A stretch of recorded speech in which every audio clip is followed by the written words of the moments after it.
Assalamualaikum warahmatullahi wabarakatuh. Halo teman-teman, halo utus-utus Sasaibino. Kembali lagi di podcast KMI Balut Basalita.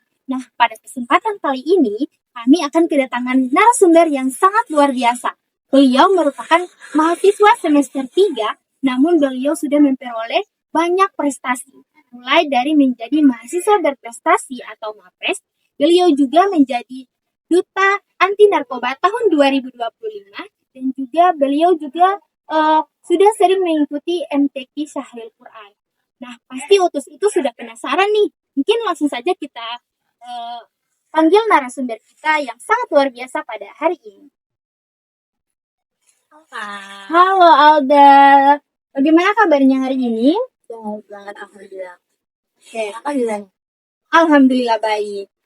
Mungkin utus-utus sudah penasaran sih siapa narasumber kita pada siang hari ini. Mungkin kita kembalikan kepada narasumber, bisa memperkenalkan diri. Ya baik, sebelumnya terima kasih atas kesempatan yang telah diberikan kepada saya. Halo utus-utus Sasaibino Banggai Laut. Saya merupakan putri yang lahir di Banggai Laut, tepatnya di Longkio, tanggal 25 Agustus 2006. Nah, beberapa waktu lalu saya ulang tahun yang ke-19. Nah, kata orang tak kenal maka kata saya, maka izinkan saya untuk memperkenalkan diri saya. Perkenalkan, nama saya Dwi Alda Mustafa Ismail. Teman, kerabat, orang-orang terdekat biasanya memanggil Haga. Nah, di tahun 2025 ini saya sudah menjalani kuliah di Universitas Negeri Gorontalo, di tempat yang sekarang kita tempati ini, yaitu di jurusan Ilmu Hukum dan Pemasyarakatan, Fakultas Ilmu Sosial, dan sekarang yaitu di Sansetia, yang seperti yang saya bilang, sekarang sudah menjalani perkuliahan sambil mengikuti berbagai macam kegiatan. Semakin Oke teman-teman, Sasabino ternyata Alda ini baru saja menyandang umur di utus-utus Sasabino. Ternyata Kak Alda ini baru saja menyandang umur 19 tahun. Wah, selamat ulang tahun. banyak. Jadi umur 19 tahun ini mungkin umur yang bisa kita katakan sangat mudah ya. Tapi sudah banyak pencapaian-pencapaian yang Alda dapatkan seperti itu. Itu selamat sih. Bagaimana ya? Bisa Alda mendeskripsikan pencapaian apa saja yang sudah Alda dapatkan di umur 19 tahun ini? Oke. Sebelumnya terima kasih atas pertanyaannya, maka mohon izin untuk saya menjawab. Kalau dibilang soal pencapaian, sebenarnya yang paling banyak atau satu hal yang aku hargai itu justru dari prosesnya dulu. Karena hasil itu belum tentu satu hal yang banget kita butuhin gitu. Tapi bagaimana proses dan cara kita untuk memaksimalkan hal tersebut. Jatuh bangunnya kita itu merupakan pembelajaran dan juga pencapaian yang paling terbaik bagi saya. Nah, kalau untuk dibilang pencapaian secara akademik dan juga non akademik, beberapa di antaranya saya bisa jabarkan. Kalau untuk akademik, saya memang seringnya itu berorganisasi di luar kampus, terutama juga forum duta anti narkoba yang seperti tadi kakak bilang, saya merupakan duta anti narkoba Kota Gorontalo di tahun 2020. Sebelumnya saya juga mengikuti berbagai macam kegiatan, ada MTQ juga, yaitu Syahril Quran, yang alhamdulillahnya saya juga mewakili jurusan maupun fakultas saya ke tingkat universitas dan berhasil mengalahkan lebih dari 14 fakultas di Universitas Negeri Gorontalo. Selain itu, saya juga sempat menjadi mahasiswa berprestasi di semester saya yang waktu itu baru menginjak semester 3, dan itu jujur satu hal pengalaman yang sangat luar biasa dan juga membuka gerbang kegiatan dan juga prestasi yang saya raih, karena itu adalah satu lomba yang pertama kali saya ikuti di Universitas Negeri Gorontalo, baru kemudian berlanjut lagi untuk kegiatan yang lain. Baru-baru ini saya juga mengikuti NUDC, National University Debate Champions, mewakili fakultas saya dan berhasil menjadi pembicara terbaik juga. Kemudian saya juga kegiatan-kegiatan di KMI Balut pastinya menjadi prestasi juga, jadi juara 1 di lomba debat bahasa Indonesia. Itu jurusan akademik, alhamdulillah saya sekarang menyandang IPK yang 3,8 atau 3,9 yang sekarang masih saya maksimalkan. Dan itu juga menjadi mahasiswa model jurusan. Saya juga ikut membantu menjadi asisten dosen di jurusan saya, termasuk mengikuti berbagai macam kegiatan dan menjadi ketua kelompok PKL dan berbagai penelitian di jurusan saya pastinya. Nah, itu berlanjut sampai sekarang nih Kak. Jadi itu mungkin beberapa pencapaian di antaranya. Seperti itu Kakak. Oke, wah utus-utus ternyata bukan hanya 1, 2, atau 3 keterampilan-keterampilan yang dimiliki oleh Kak Alda ternyata masih banyak lagi yang mungkin tidak kita ketahui di luar sana. Nah, ngomong-ngomong soal pencapaian nih teman-teman, bagaimana cara Kak Alda bisa mengontrol waktu untuk bisa mengikuti lomba, mengikuti lomba di organisasi, menstabilkan waktu Kak Alda antara akademik dan juga non akademik. Itu kan mungkin waktu yang sangat kita perlukan kan banyak, tetapi Kak Alda itu bisa melalui dengan mudah seperti itu, bahkan menjadi juara-juara seperti itu. Mungkin bisa diberitahukan kepada utus-utus di luar sana gitu. Waduh. Berarti kita berbicara soal manajemen waktu nih. Iya. Kalau misalnya manajemen waktu, saya kalau jujur sebenarnya manajemen waktu saya juga nggak terlalu sebagus itu loh justru. Ada banyak beberapa plan yang justru di luar dari prediksi saya gitu. Nah itu sebenarnya nggak apa-apa aja sih. Tapi yang paling penting yang bisa saya kasih tips kepada teman-teman dan itu sekalian adalah satu, prioritas. Nah, prioritas ini penting banget. Kenapa aku bilang penting? Karena dengan kita mengetahui apa prioritas kita, maka kebutuhan-kebutuhan kita akan mengikut. Nah, penting bagi kita untuk selalu menyeimbangkan antara prioritas dan juga kebutuhan yang lain. Jadi, jika prioritas kita sudah maksimalkan, maka itu akan mengikut dengan kebutuhan-kebutuhan yang lain. Tapi bagi saya sebagai seorang mahasiswi, itu saya selalu sebenarnya mengedepankan pendidikan saya. Jadi, di luar dengan konteks dari banyaknya prestasi dan juga kegiatan yang saya ikuti, saya selalu memprioritaskan pendidikan saya terlebih dahulu. Karena ya, salah satu alasan terbesar saya punya adalah untuk menyelesaikan pendidikan, memiliki masa depan yang lebih baik daripada sekarang. Pendidikan menjadi prioritas. Terima kasih. Oke, utus-utus ternyata tips dari Kak Alda ternyata menjadikan segala sesuatu itu menjadikan prioritas sebagai titik utama untuk kita bisa mencapai sesuatu yang kita inginkan. Seperti tadi Kak Alda bilang bahwa prioritas utamanya di sini sebagai mahasiswi itu akan prioritasnya utama itu adalah belajar. Utus-utus. Seperti yang kita ketahui bahwa Kak Alda ini menjadi salah satu duta anti narkoba. Bahkan dia menjadi juara satu ya pada tahun 2025 ini. Mungkin bisa Kak Alda jelaskan apa tugas dari duta anti narkoba itu sendiri? Ya, baik. Sebelumnya, terima kasih banyak Kak sekali lagi atas pertanyaannya. Jadi teman-teman bisa lihat saya membawa saltap saya.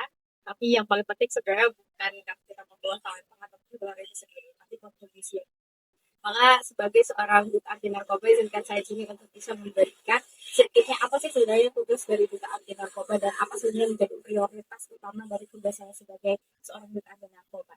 Nah, for information nih Kak, bahwa saya ini adalah merupakan duta pertama dari luar daerah Kota Gorontalo yang berhasil memenangkan duta anti narkoba.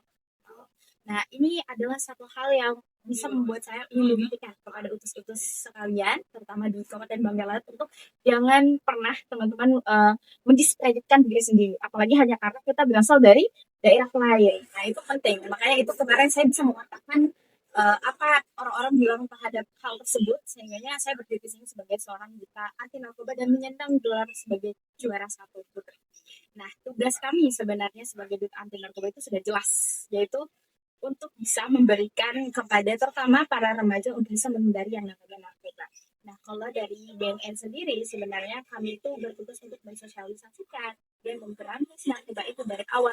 Nah, itu dilakukan apa sih Kak sebenarnya? Ada banyak Kak. Yang pertama adalah edukasi, kemudian sosialisasi, kemudian memberikan pemahaman yang cukup terutama kepada lingkaran generasi muda.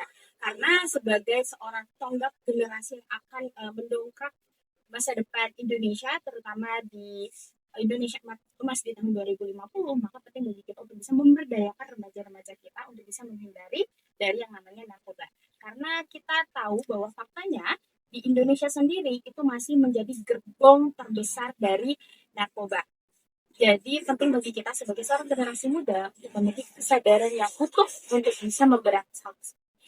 Pada dasarnya sebenarnya narkoba ini sangat mudah banget buat konsumsi dan juga disebarluas. Bahkan banyak dari kita sendiri itu Sasebino itu nggak misal kita nggak kadang-kadang tuh nggak sadar bahwa kita sebenarnya sudah berada ataupun mengonsumsi yang dilakukan.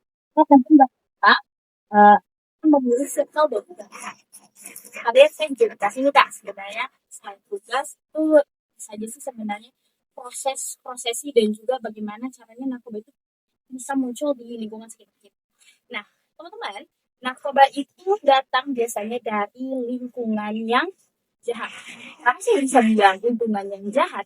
Nah, teman-teman harus tahu bahwasannya banyak dari kita itu apalagi mahasiswa baru, teman-teman yang masih mencari jati dirinya, itu apalagi di universitas ataupun di luar dari daerah teman-teman sendiri, termasuk di kota Gorontalo, itu justru banyak dari mereka terjerumus kepada circle yang bisa dibilang tidak berkualitas, kurang baik.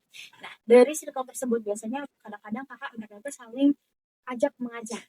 Kita harus tahu sebenarnya ajakan mereka itu dari mana, kemudian apa tujuannya, purpose-nya itu apa ke depannya. Nah, kebanyakan dari mereka itu dari saling ajak mengajak itu justru rentetannya akan berada pada narkoba. Dan narkoba itu merupakan satu gerbang utama dari kejahatan yang sangat besar atau kejahatan ataupun pergaulan bebas anak muda zaman sekarang. Karena jika teman-teman sudah mengonsumsi narkoba, akan banyak dampak-dampak di luar yang terus mengikuti teman-teman. Misalnya tadi yang saya bilang, pergaulan bebas, bahkan bisa mencemari ke seks bebas, kemudian dan yang lain. Itu karena pergaulan. Sekali lagi pergaulan dan juga maka penting bagi teman-teman khusus Bino yang sekarang sedang menjalani ataupun ingin menempuh perkuliahan di jurusan yang lebih tinggi, terutama di bisnis Gorontalo ya, pastinya itu harus kita menjaga lingkungannya, kemudian bisa untuk membekali dirinya dengan edukasi dan juga sosialisasi. Karena sebagai generasi muda penting bagi kita untuk memerangi narkoba. Karena narkoba itu satu gerbang utama teman-teman bisa terjerumus kepada hal. Saya sebagai itu anti narkoba berkomitmen dan berprioritas agar seluruh generasi terutama untuk saya Binoko di Bangga Laut bisa menjadi remaja yang murni bersih tanpa narkoba. Oke, itu sedikit informasi dan juga bahkan sudah diberikan edukasi tentang anti narkoba. Itu teman-teman perlu kita pelajari lebih lanjut apa dampak narkoba yang akan merusak kita. Jadi teman-teman bisa nonton di podcast kami baru tentang anti narkoba yang dibawakan langsung oleh Duta Anti Narkoba Kota Gorontalo tahun 2025 yang merupakan salah satu wanita hebat dari Kabupaten Banggai Laut kita tercinta. Seperti itu teman-teman. Oke, untuk selesai Dino, jadi di sini teman-teman seperti yang kita ketahui Kak Alda ini sudah banyak menyandang prestasi di berbagai keterampilannya. Nah, dari banyaknya lomba-lomba yang beliau ikuti, mungkin ada beberapa lomba yang sangat berkesan. Mungkin kita akan tanyakan langsung kepada narasumber kita, lomba apa yang mungkin ada kisah sendiri seperti itu. Terima kasih Kak. Awal bertanya soal kira-kira kegiatan atau lomba apa sebenarnya pesan yang sampai sekarang masih ada kenangan yang cukup melekat di otak saya harus bilang lomba yang baru-baru saat ini nih Kak, yaitu lomba Duta Anti Narkoba Kota Gorontalo di tahun 2020 Kak. Karena ada satu fakta yang teman-teman terus Kabupaten Banggai Laut harus tahu bahwa fun fact-nya itu saya merupakan satu-satunya finalis yang berasal dari luar daerah Kota Gorontalo. Jadi di antara teman-teman kurang lebih 20 orang ya, kalau saya tidak salah. Saya bukan panitia. Itu semuanya orang Gorontalo asli. Mereka berasal dari kelurahan yang berbeda, Satgas Anti Narkoba, kemudian ada juga utusan dari universitas yang berbeda. Ada dari JAE, ada dari IPSAN, dan banyak lagi. Bahkan ada yang masih SMA juga. Dan rata-rata dari mereka itu mahasiswa. Itu mereka semuanya orang-orang yang lahir dan besar di Kota Gorontalo. Jadi hanya saya sendiri yang merupakan utusan dari Kabupaten Banggai Laut. Tapi apakah itu menggetarkan saya? Jawabannya adalah tidak. Nah, cerita awal mula mengapa gitu saya bisa menjadi seorang anti narkoba karena dorongan besar dari yang paling pertama adalah keluarga saya. Kemudian yang kedua yang memprioritaskan juga kebutuhan saya itu adalah dosen-dosen di jurusan ilmu hukum dan sekarang. Jadi teman-teman harus tahu bahwa alhamdulillahnya saya punya hubungan yang baik dengan dosen-dosen dan juga kemahasiswaan di Fakultas Ilmu Sosial dan juga jurusan saya tentunya.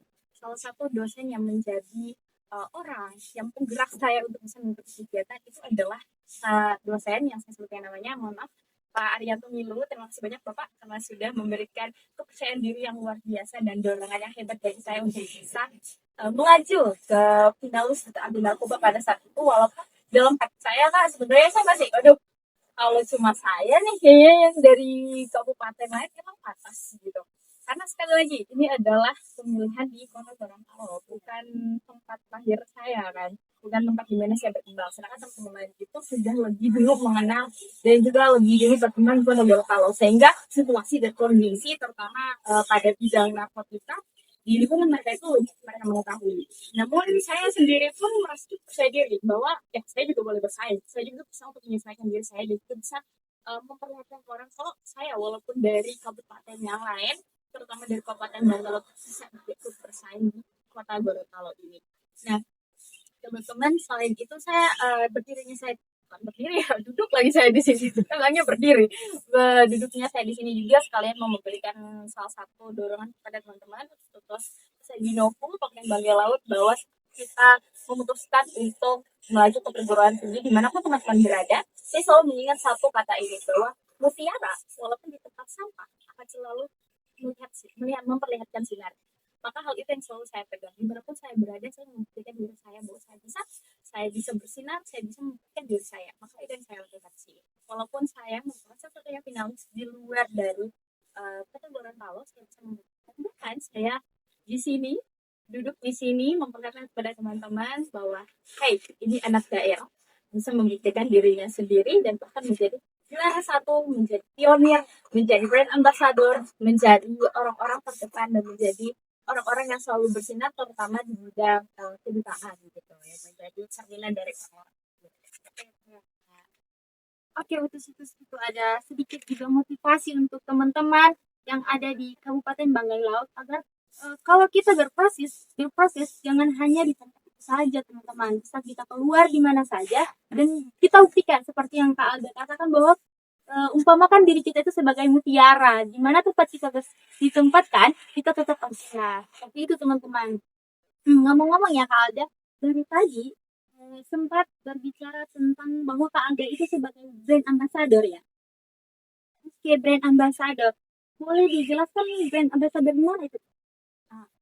Nah, brand ambassador yang saya maksud itu sebenarnya adalah cerminan dari maksudnya cerminan orang-orang cewek ramai soal kita gitu. Jadi brand ambassador akan memperlihatkan bahwa kita itu mempromosikan agenda atau perkara dan lain-lain. Kebetulan saya sebelum ini juga pernah menjadi duta duta genre maaf di Provinsi Sulawesi Tengah dan juga Kabupaten Bangka Laut. Jadi saya juga punya program kerja yang berjalan selama 2 tahun. Kemudian saya bawa gelar itu sampai saya di semester 1 kemarin dan tahun ini gelar saya itu sudah saya sudah tidak menjadi lagi duta genre karena kebetulan sudah melalui pemilihan lagi di Provinsi Sulawesi Tengah dan sudah ada duta yang tak ada lagi. Jadi sebenarnya dari SMA saya sudah cukup percaya diri ya luar biasa untuk menjadi brand ambassador di beberapa bidang pemerintahan di bidang juga. Kalau kemarin di genre itu kan di BKKBN ya. Jadi saya kemarin sempat mewakili BKKBN, juga mewakili Kabupaten Banggai Laut, PLKB juga untuk memberikan materi edukasi terkait dengan generasi berencana. Dan untuk di Kota Gorontalo sendiri, saya sudah menjadi brand ambassador untuk 2 instansi pemerintahan, yaitu BNN dan juga pariwisata. Karena kebetulan ajang kemarin itu gabungan dan juga kolaborasi dari Badan Narkotika Nasional Kota Gorontalo dan juga maaf dan juga tadi itu. Makanya kemarin itu kakak fun fact-nya waktu wawancara kemarin saya ditanya 3 bahasa Inggris, bahasa Indonesia dan juga bahasa Gorontalo. Nah ini penting nih. Walaupun saya sendiri juga waktu itu agak kagok ya, kalau kita bilangnya kagok karena kok tiba-tiba ada bahasa Gorontalo gitu. Nah ternyata karena nanti kita juga akan merepresentasikan kebudayaan dan juga pariwisata di Kota Gorontalo. Kebetulan kami baik itu naungan di wisata dan juga jadi untuk definisi dari brand ambassador ini tentunya ada orang-orang yang menjadi daya tarik motivasi bagi kalayak ramai terutama kan di kota-kota kabupaten Bangka Laut. Ya, terima kasih sebelumnya. Dari banyaknya kegiatan, prestasi-prestasi, seperti yang tadi Alda katakan bahwa Alda juga mengikuti lomba dari banyaknya orang-orang di luar sana, yang dimana Alda itu adalah salah satu orang dari kabupaten lain. Gitu, Bang. Itu apakah ada tantangan yang Alda hadapi pada saat mengikuti lomba? Mungkin bisa dijelaskan? Ya, kalau untuk tantangan ya tentunya ada banget. Bahkan saya tadi udah sedikit cerita ya bahwa tantangan yang paling besar itu adalah pertama niat. Karena kita tahu bahwa yang akan kita lawan ini adalah anak-anak daerah di Kota Gorontalo itu sendiri. Jadi sebenarnya itu cukup menggetarkan ya karena dari niat sendiri saya udah tahu bahwa saya mungkin akan menjadi apa ya, kalau bahasa saya dikucilkan lah, karena memang siapa saya gitu. Saat saya datang untuk, bahkan saat proses seleksi sendiri pun itu hampir sebagian dari teman-teman finalis itu sudah memiliki lingkup pertemanan sendiri. Ternyata mereka saling kenal, si ini saling kenal ini, si A saling kenal sama si B, si C saling kenal sama si D. Nah, saya sendiri tuh nggak punya lingkup pertemanan seperti itu karena memang bukan anak daerah atau Gorontalo gitu. Terus apa yang bisa saya lakukan pada saat itu? Saya membentuk pertemanan dan memberikan kesempatan sebesar-besarnya untuk memulai relasi. Nah, ini justru satu hal yang saya ambil, alhamdulillah, walaupun saya juga dari bulan yang lain itu tidak mengecilkan, memang menggetarkan, tapi tidak mengecilkan hati saya gitu. Saya justru membuka ruang sebesar-besarnya untuk tampil banyak mata kiri saya dan kemudian bisa membentuk relasi di saat itu. Jadi sekarang alhamdulillah saya juga punya banyak teman-teman di kota Gorontalo asli dari kelurahan Dulu Laut Timur, bahkan teman-teman dari Tobiaman dan lain sebagainya gitu. Saya nggak bisa ingat satu dari teman-teman. Saya mengucapkan terima kasih juga karena pada saat itu mereka ternyata hanya pikiran saya bahwa orang ini apakah mereka menerima saya dengan baik atau enggak. Ternyata waktu saya coba berinteraksi langsung dengan mereka, mereka justru memberikan perkenalan, kemudian membuka relasi besar-besarnya dengan saya itu dengan sangat baik. Bahkan bukan cuma itu, tantangan kedua yang bisa saya bilang itu adalah bahasa. Nah, saya juga udah spill nih Kak tadi bahwasannya di wawancara khususnya Duta Api Narkoba Kota Gorontalo, karena mereka saat ini berkolaborasi dengan Dinas Pariwisata, maka saya kemarin itu sempat ditanya beberapa hal yang etnis Kota Gorontalo harusnya bisa jawab, tapi karena saya bukan, jadi waktu itu saya sempat, aduh, ini pertanyaannya gimana ya saya jawabnya. Tapi alhamdulillah teman-teman panitia, kakak panitia, ibu bapak, instansi pemerintah Kota Gorontalo itu sangat cukup baik ya dalam merespon diri saya, terutama karena saya bukan dari atas daerah. Mereka cuma bilang, ah, nggak apa-apa. Tapi ini waktunya kamu untuk belajar. Kamu sekarang sudah diterima di sini dan sekarang kamu diklaim menjadi salah satu bagian dari kami. Kami berharap Alda nantinya bisa menjadi gerbang utama kami, tongkat kami, estafet kami untuk bisa nanti memberikan pengarahan matahari bidang badan narkotika nasional dan juga di dinas pariwisata. Jadi beberapa tantangan di antaranya. Selain daripada itu, sebenarnya nggak ada tantangan yang cukup berat sih. Hanya saya butuh sedikit penyesuaian, banyak belajar lagi ya. Berapa di antaranya kok bahasa Gorontalo ya. Kalau habari, bio-bio itu saya harus belajar setidaknya banyak hal yang harus saya belajar di Gorontalo. Selain itu, sosialisasi, pertemanan dan juga teman-teman lingkup di pemerintahan instansi maupun sekarang yang saya jalani itu sangat baik, bahkan membantu saya, mendukung saya untuk bisa belajar. Jadi sebenarnya nggak ada tantangan yang cukup berat, cuma hanya teman-teman perlu berproses, belajar, dan menerima. Oke, itu dia tadi ternyata ada beberapa tantangan, tapi dari beberapa tantangan itu bukan berarti hal yang membuat KLDI putus dari banyaknya prestasi. Kembali lagi di prestasi. Kalau berbicara prestasi, pasti dari gelar-gelar yang sudah KLDI dapatin ini pasti sudah menjadikan ini sebagai tiket untuk maju ke jenjang selanjutnya. Kalau berbicara tentang masa depan ya, teman, mungkin dari KLDI ada masa depan yang sudah dimimpi-mimpikan seperti itu, atau mungkin ada rencana mau masuk di organisasi lain seperti itu atau di lingkungan baru seperti itu, mungkin bisa dijelaskan kepada utus-utus di luar sana. Nah, ini pertanyaan bagus banget Kak, sekali lagi. Kalau kita berbicara sebenarnya apa yang akan saya jalani di masa depan, kemudian apa rencana saya kemudian untuk masa depan saya, itu ada banyak sebenarnya.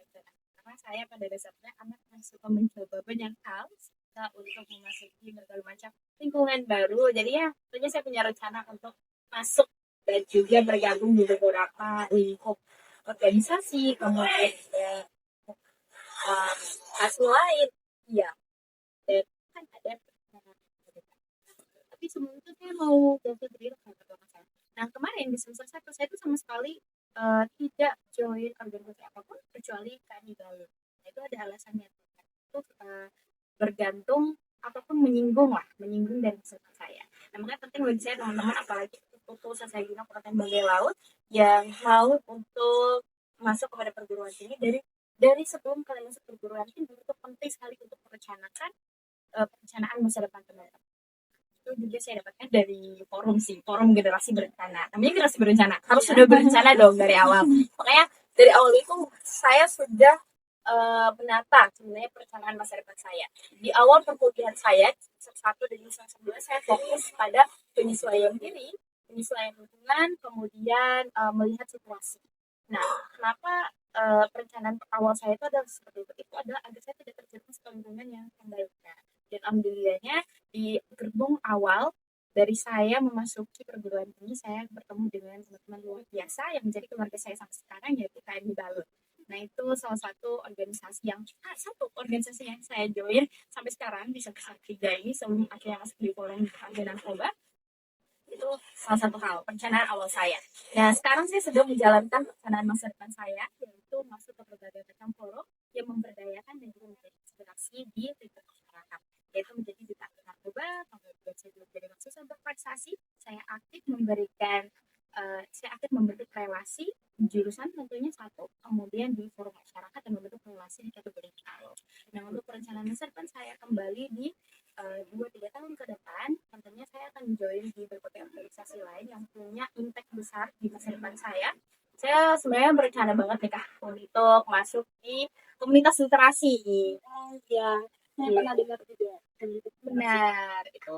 Karena sebenarnya datang dari hobi saya sih, sebenarnya karena saya suka literasi, pemberdayaan dan juga sastra, maka saya pengen masuk ke komunitas literasi. Tapi selain komunitas literasi, saya juga mau ikut UMKM dan juga lain-lain. Nah, sekarang ini saya masih memberikan perencanaan untuk cita-cita dan juga masa depan yang akan saya tata. Saya pengen banget secepat-cepatnya untuk bisa menyelesaikan studi saya, pendidikan saya pastinya, karena hal itu adalah alasan terbesar saya berada di sini sekarang untuk menjalani pendidikan saya di perguruan tinggi dan tentunya membahagiakan orang tua saya yang sudah memberikan saya ke sini dengan harapan agar anaknya itu bisa tumbuh berkembang dan mendapatkan pendidikan yang layak.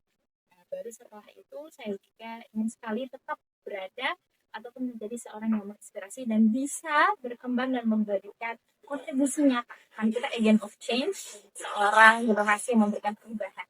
Jadi saya punya niat yang cukup besar di bidang kemanusiaan, tetap berada memberikan edukasi, sosialisasi kepada seluruh masyarakat, terutama teman-teman dari impact bukan dari kota perantau, tapi kota saya, Kabupaten Bangkalan. Seperti itu, kalau bicara cita-cita. Sangat luar biasa ya Ukus di luar sana bahwa podcast kali ini sangat menginspirasi untuk teman-teman ya. Saya sendiri pun sangat terinspirasi teman-teman. Seperti itu. Wah, sangat luar biasa dari cerita Kak Alda saat ini itu sangat menginspirasi saya sendiri dan bahkan akan menginspirasi untuk teman-teman di luar sana. Mungkin sekian podcast kita kali ini. Kami ucapkan banyak terima kasih yang telah menghadiri podcast kita kepada kesempatan kali ini. Kami ucapkan sekali lagi terima kasih.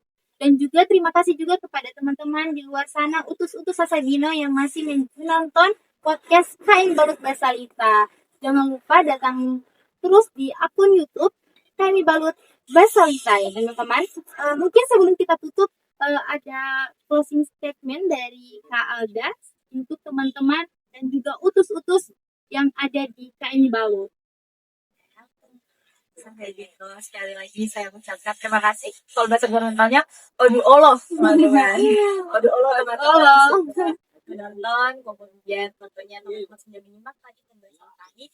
Statement dari saya, sekali lagi bisa satu kata yang menjadi motivasi saya itu. Jadi, untuk menentukan mencapai satu hal, itu pasti dari proses. Dan dari proses itu saja, walaupun jatuh di dalamnya, saya pikir itu dapat yang lebih baik. Terutama kepada saya, dan saya merupakan orang yang menerapkan rasa berproses tersebut sampai sekarang. Sehingga saya dapat merasakan sering maksud. Jadi saya percaya dan akan besar saya, terutama kepada teman-teman tutus-tutus di kabupaten kami, kabupaten tercinta kami, menjadi kebanggaan kami tentunya, Kabupaten Bangka Laut, dan teman-teman sekalian yang sekarang sedang mencari ataupun sedang banyak belajar ke perguruan tinggi, ya, teman harus mengatur proses, menghargai proses tersebut, mensyukuri dan juga belajar dengan harapan, dengan kepercayaan teman-teman yang luar biasa akan segera. Terima kasih Galda dan juga terima kasih kepada teman-teman di luar sana. Ya, mungkin itulah akhir dari podcast kita kali ini. Banyak terima kasih. Wassalamualaikum warahmatullahi wabarakatuh. Salam Komeng Gonoa. Salam. Salam. Berdoa Tuhan. Kami tunggu Gono. Ah.